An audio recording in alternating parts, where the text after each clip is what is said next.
muito boa noite. Nesse dia agitado na política aqui em Brasília, nós voltamos aqui aos estúdios da Rede Vida exatamente para conversar sobre política. Está aqui nessa mesa redonda o deputado Carlos Zaratini, ele é do PT de São Paulo, reeleito. Nós trouxemos aqui ao Frente a Frente deputados e representantes de vários setores, vários partidos, exatamente para que você tenha a sua ideia, ouvir as ideias de todos. Deputado Carlos Zaratini, o presidente eleito, Jair Bolsonaro, está formando um ministério menor do que o atual, né? Mas bem maior do que ele prometeu. Ele prometeu 15, deve fechar aí com 22. E o que eu estou notando de diferente é que ele vai redesenhar o organograma do governo. As pastas, os ministérios não são mais os mesmos, né? Uma função para cá, outra para lá e tal. Como é que o senhor viu esse redesenho? Não está precisando mesmo dessa sacudida no governo?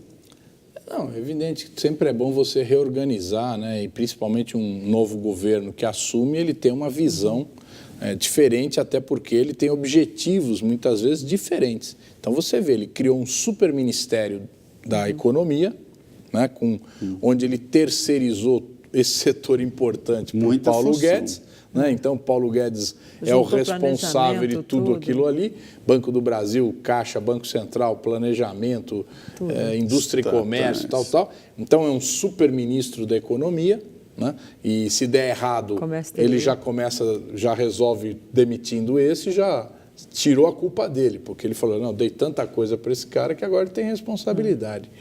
Tem um super ministério da Justiça, com o Moro, né, onde está cada vez absorvendo mais setores e até agora está com a FUNAI, parece que vai para lá. Né? A FUNAI está uma briga. A FUNAI ninguém quer, né? Ninguém quer a FUNAI, porque você vê a importância que eles dão para os índios brasileiros. Né? Joga para lá, joga para cá. Então tem um super ministério lá também. Né? E ele não conseguiu, por isso que foi até 22 ministérios, juntar a área de infraestrutura. Então, isso meio que está sendo mantido do jeito que estava. Então, é uma tentativa de redesenhar o Ministério de Minas e Energia, né? Que Minas e Energia e comunicação e transporte. Né? Então, o que acontece? Todo governo procura desenhar de acordo com aquele seu objetivo. Por que nós criamos o Ministério da Mulher, o Ministério da Combate o Ministério da Igualdade Racial e tudo, direitos humanos? Esporte. Porque nós achamos que isso era um problema no Brasil, uma carência que a gente tinha que buscar resolver, desigualdades profundas no Brasil. O Ministério do Desenvolvimento Social, que agora juntou com cultura, juntou com não sei o que mais, é o Ministério do Birimbau, né? Então, a gente tinha um objetivo, nós precisamos dar uma atenção especial a certos setores que nós queremos ver se iguala, chega... E realmente, durante os anos do governo Lula e Dilma, nós conseguimos promover uma política que é reconhecida, uma política de direitos humanos reconhecida mundialmente. Hoje isso não é mais importante para o Bolsonaro. Então, por isso que ele vai juntando ali, porque, na verdade, ele queria extinguir. Pegar o Ministério do Trabalho e dividir, é porque fala, isso aqui não tem muita importância. Né? Então, vamos dividir. A declaração que ele deu ontem, é horrível ser patrão no Brasil.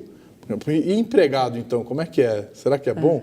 Né? Tá difícil. Então, quer dizer, é uma coisa que está preocupada com o patrão, está preocupada com o mercado financeiro, está preocupada com os juízes, né, com o sistema judiciário, mas está pouco preocupado com o povo. Mas alguma coisa tem que ser feita, né, deputado, em relação à reforma da Previdência. Ele fala que vai fatiar. Hoje eu ouvi do ministro Marum que esse fatiamento ele não é a melhor solução, porque um governo eleito ele chega com todo o gás e todo o apoio para aprovar as reformas ali no primeiro ano. No momento que fatia, aprova um pedacinho, aí depois vai aprovar outro pedacinho. Quando chegar no terceiro ponto da reforma, ele já está desgastado e não consegue aprovar mais nada. O senhor considera que deve fatiar mesmo? Não, eu não vou fazer julgamento de qual é a melhor tática para eles, né?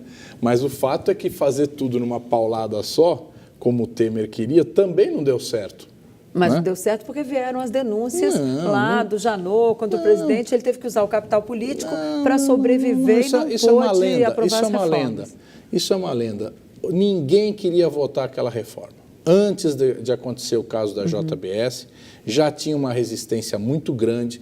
Nós tínhamos feito já a oposição, o mapeamento da base dos deputados, nós estávamos trabalhando na base de cada deputado. Depois nós fizemos a greve geral do dia 28 de abril, que foi a maior greve geral da história do país, certo? Então, a oposição, ela trabalhou muito bem contra a reforma da Previdência para exatamente obrigar o governo a recuar e que qualquer mudança teria que ser negociada, que era o que a gente pretendia. Nós não estamos dizendo que não tem que fazer nenhuma mudança na Previdência, mas nós queremos que ela seja negociada, não conosco, da oposição parlamentar, mas com as entidades dos trabalhadores, com os setores sociais. Então, tem que sentar. Um governo democrático, ele senta e ouve e vai tentando ajustar um projeto à demanda de todos os setores. Esse é o nosso ponto de vista. Não queremos que eles negociem conosco, parlamentares do PT, mas que negocie com as entidades representativas dos trabalhadores, né? Então, isso o governo Temer não quis fazer e jogou tudo numa paulada só. Só para recapitular, o Lula fez algumas mudanças na Previdência, principalmente do funcionalismo público. Foram negociadas e foi feito coisas pontuais, né? E eu acho, a minha opinião, que querer mudar tudo, criar um novo sistema, como eles pretendem fazer, de capitalização, que não deu certo em lugar nenhum do mundo. Né? O Chile, as pessoas morrem de fome, né, quando chegam na velhice. Então, isso não deu certo e eu acredito que vai ser muito ruim para o Brasil se for aprovado. O governo Bolsonaro, ele está sendo armado aí de forma diferente quando se fala em base governista. A impressão que eu fiquei é de que os projetos serão negociados no Congresso Nacional. Está indo atrás, inclusive, da oposição. O PT poderia votar em alguns projetos do Bolsonaro, não? Depende do projeto, né? Depende do projeto. Se for um projeto interessante, por exemplo, ele diz que isentar de imposto de renda quem ganha até 5 salários mínimos. Na reforma, os senhores sentariam? Nós achamos bom, certo? Na reforma, os senhores aceitariam participar de um debate sobre um projeto? Olha, nós vamos debater, a gente sempre vai debater, você sabe que tem a comissão especial, tem os lugares onde é feito o debate, nós vamos fazer o debate lá. Evidentemente, quem for o comandante do governo lá tem que aceitar negociar, então não depende de nós vamos debater lá as questões da Previdência. Mas nós queríamos fazer uma coisa além, nós queríamos que o governo chamasse principalmente o movimento sindical e o movimento social e debatesse com eles. Mas isso não seria o papel do Congresso? Sim, é o papel do Congresso também, mas eu acho que tem uma interlocução que o governo devia fazer com os movimentos, que são representativos dessa questão específica. Mas não pode ser, o Zé Marino tem razão, quando ele diz que cabe, o governo manda um projeto, esse projeto chega no Congresso e ali é feito o debate com as instituições da sociedade? Pelo menos nesse governo Temer, quando chegava um projeto, não tinha negociação. A reforma trabalhista, o relator do projeto, deputado Marinho, ele, que não foi reeleito, aliás, ele não aceitou uma única emenda da oposição. Ele passou o trator, ele fez o projeto que a Confederação Nacional da Indústria queria. O senhor acha que o governo Bolsonaro vai ter força para passar o trator, uma vez que eles não estão negociando da forma que os partidos estão acostumados? Cargos, emendas, uma ajudinha aqui, outra ali. Eu não sei se eles não vão mudar, porque até agora eles têm falado que não vão fazer isso. Mas já estão reunindo, já estão conversando sobre cargos de segundo escalão. Você pega, por exemplo, o Mandetta, que é ministro da Saúde, é um ministério gigante. Tem a FUNASA, com suas delegacias regionais, tem as delegacias regionais de saúde, tem uma infinidade de cargos. Será que ele não vai fazer nenhuma negociação e atender nenhum deputado em todo esse mar de cargos? Eu duvido. Agora, inicialmente, o senhor acha, só para fechar esse assunto, inicialmente o senhor acha que funciona essa questão de negociar com as bancadas temáticas? Ou isso não dá certo no Congresso porque essas bancadas não conseguem formar uma maioria para aprovar as propostas, especialmente emenda constitucional? O problema é o seguinte, as bancadas são temáticas, elas se juntam em torno de determinados temas e não em qualquer tema, né? Se você pega a bancada evangélica, Tudo bem, ela pode se unir em torno das questões primordiais dos evangélicos. Mas na questão da Previdência, será que vão estar juntos? Tenho minhas dúvidas, né? Segunda coisa, quem comanda o Congresso, em primeiro lugar, é a mesa, e particularmente o presidente. Em segundo lugar, os líderes partidários. O líder partidário, pelo regimento, ele pode tirar um deputado de uma comissão, substituir por outro. É ele que usa a palavra no plenário, prioritariamente. É ele que indica os relatores. Então, é muito difícil você falar, não vai ser mais o líder, vai ser o presidente da frente parlamentar. Não adianta, ele não vai ser ele, vai ser o líder. Então, o líder partidário continua com muito poder dentro da Câmara. Aqui, Valeica de Jardim, do Ceará. Gostaria de saber do nobre deputado qual o posicionamento dele sobre o piso salarial dos professores. E aí ela pergunta, é justo um professor que forma a todos, né, todas as outras profissões, ter um salário mais baixo de todos? E há uma pergunta muito recorrente aqui sobre a aposentadoria de militares e de outros cargos e que passa a aposentadoria para os filhos e filhas, aquela história das filhas, né, que é uma coisa não que podem casar e que acaba gerando uma quantidade muito grande de solteironas, né? Na verdade, mas isso já acabou, não existe mais. Tem as antigas, né? Essas são antigas. Estão sobrevivendo. Sem casar. Sem casar, não casa nunca. Agora, o caso sobre o piso, olha, fomos nós do PT que criamos o piso nacional do magistério.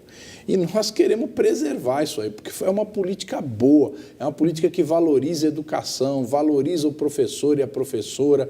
Enfim, é uma questão que... Tem um amigo meu que fala uma coisa assim, olha, o certo era pagar salário de engenheiro para o professor, porque aí o professor ficava lá dando aula, entende? Ele valorizava. Então, o nosso objetivo é realmente chegar nisso, a gente ter um salário cada vez maior para o professor. A dúvida no piso é se o piso é o salário ou junto a incorporar ali no piso algumas gratificações. Não, piso é o salário. Piso é piso. Salário, né? Bruto. Salário base. Salário base é o chamado piso. Aí se ele faz mais aulas, se ele tem outros benefícios de quinquênio, essas outras coisas. São Paulo paga o piso? São Paulo paga o piso. São Paulo paga o piso. A divergência no governo do estado de São Paulo é sobre o número de horas que o professor trabalha, porque também tem o piso e tem a carga horária. E lá tem uma divergência sobre a carga horária. Então, o Sindicato dos Professores, a POSP, diverge do governo do estado em relação à questão da carga horária. É uma discussão eterna lá e, enfim, algum dia algum governo espero que resolva esse problema. Agora, o senhor estava falando de salário de professor. Não é objetivo de qualquer governo, independente de viés ideológico, ter os professores bem remunerados? Por que nunca se conseguiu chegar nisso? Porque o fato é que a nossa sociedade brasileira não valoriza, né? Nós temos uma sociedade que é hegemonizada, quer dizer, os meios de comunicação, eles valorizam o mercado. Então, o que é mais importante? O mercado achou que o ministro foi bem, o mercado achou que o presidente foi mal na declaração. Por que ninguém fala o que os professores acharam do ministro da Educação? O que os professores estão achando do presidente? Então, a valorização na nossa sociedade brasileira é para o chamado mercado, que é um grupo de mais ou menos 30, 40 mil pessoas, que é a elite financeira do nosso país, que vive de renda e que tem um poder enorme, né, sobre os meios de comunicação. Por que o PT não conseguiu mudar isso com 13 anos de governo? O PT não conseguiu mudar isso, foi um dos erros do PT, né? Vamos dizer assim, porque muitos nos cobram de autocrítica e a gente precisa avaliar os nossos governos. Talvez se a gente tivesse sido um pouco mais incisivo nessas questões, no enfrentamento das questões do poder dos bancos.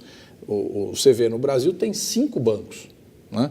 Nós teríamos que ter multiplicado o número de bancos, né? Não nós multiplicado, mas permitido que se criassem novos bancos, mudado a regulamentação para que se criassem novos bancos.